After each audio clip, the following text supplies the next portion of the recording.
Pavisam nērtā situācijā kādā piektdienas vakarā nonācis Mārtiņš, kurš pēc maltītes restorānā nav varējis norēķināties ar nevienu sev piederošo kredītkarti. Biju aizvedis meiteni uz restorānu, bija romantiskas vakariņas un pienāka laiks maksāt. Un tā kā vēlos samaksāt, bet neizdodas. Man kartes saka, esot nav kaut kas kārtībā. 4 reizes mēģināju. Tāpēc par vakariņām nācās samaksāt meitenei.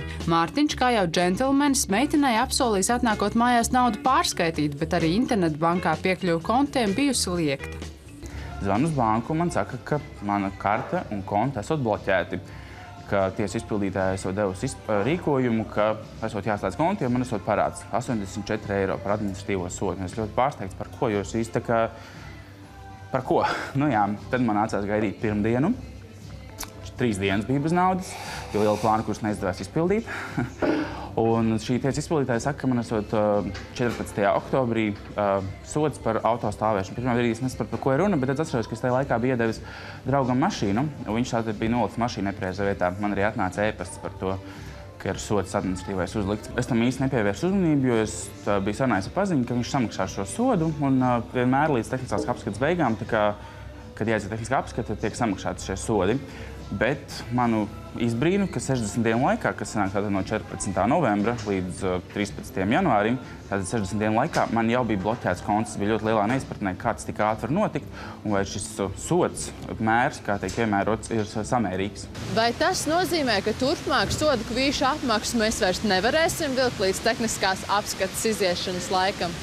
Administratīvo pārkāpumu kodeksa 299. pantā nekādus nesen pieņemtus grozījumus nesaskatām. Tas nozīmē, ka piespiedu sodu piedziņai vēl joprojām būtu jānotiek vien tad, ja sods nav samaksāts gada laikā no pārkāpuma izdarīšanas.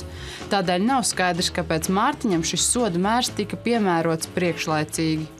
Šis darbinieks, kas strādā šīm lietām ar visām šiem te lēmumiem, nolēmumiem, es pieļauju, kad iespējams lielā darba apjoma dēļ tīri darba procesā, kā saka, pieļāva šo te kļūdu, kā saka, šis cilvēciskais faktors. Viņi kļūdījās un tāpēc arī tika nosūtīts ātrāk nekā paredz šis te normatīvais akts. Ir divējāda šī lietu nodošana piespiedu izpildei. Ja tās ir pārkāpums par ceļu satiksmē izdarītajiem administratīvajiem pārkāpumiem, tad piespiedu izpilde notiks tikai pēc gada. Pēc gada no šī lēmuma pieņemšanas. Savukārt visos pārējos naudas sodas veidos tas notiks tātad pēc šī 30 dienu termiņa. Tātad pašvaldības policijas darbinieku neuzmanības dēļ Mārtiņa soda kvīts nonākusi kaudzītē pie administratīvajiem pārkāpumiem, kuru soda sankcijas paredz arī bankas konta iesaldēšana, ja sods nav nomaksāts mēneša laikā. Vakar jau saņēmām dienas laikā jau no tiesa izpildītāja atpakaļ šo te informāciju, ka viņi šos te kontus atbloķējuši, šim pārkāpiem lieta ir apturējusi. Lieta, protams, ir apturēta, bet nav izbeigta, jo sods viņam būs jāmaksā jebkurā gadījumā. Ja Mārtiņam nebūtu radušās aizdomas par to, ka piešķirtais sods ir nesamērīgs izdarītā pārkāpuma veidam, viņam 30 eiro vietā tagad būtu jāmaksā veseli 84 eiro. Rodas nērtais jautājums, vai tiešām tiesu izpildītāji automātiski pilda pašvaldības policijas rīkojums, nepārliecinoties, vai piespiedu piedziņa atbilst likumā noteiktajai kārtībai?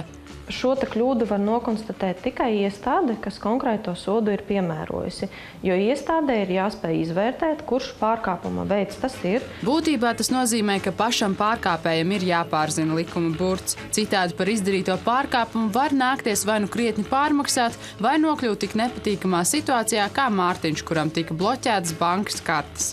Piebildīsim, ka 30 dienu laikā soda nauda obligāti jānomaksā tiem, kas sabiedriskā vietā, piemēram, urinējuši vai atradušies alkohola reibumā.